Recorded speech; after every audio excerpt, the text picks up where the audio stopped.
انا والاخ الشاعر رفعت الصافي. فاحنا طالعين المظاهرات قبل لا نوصل ساحة التحرير، قلت له سيد انا عاجبني تكتب لي مقطوعة حتى اصعد على المطعم التركي اقراها. قال لي ثاني احمد واحنا نمشي، قال لي لو امه قالت ابني شو ما بين. قلت لها شنو كاتبها؟ قال لها سجتني. اي قولوا لها جوا التراب تعين. قلت له اخوياي ما اقراها بالمطعم، هاي اسجلها.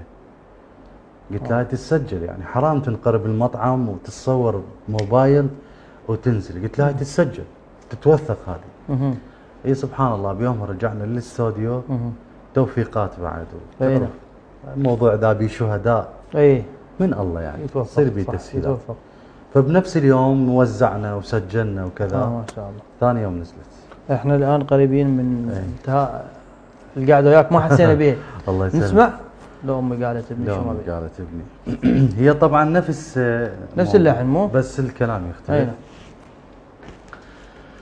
لو امي قالت ابني شو ما بين، الله قولوا لها جوا التراب تعين.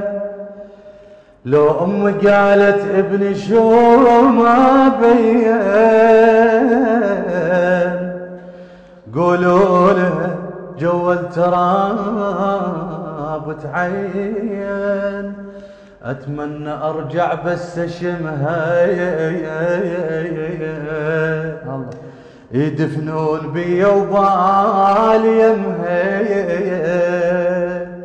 طشروا راسي وما صحت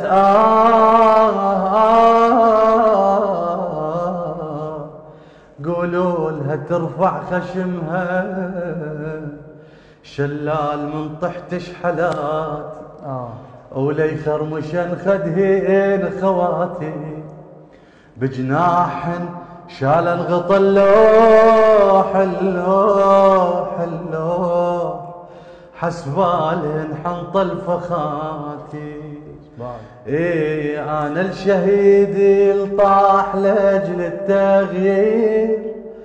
سوولي يا عالم قبور بالتحرير. الله على احساسك. الله عليك.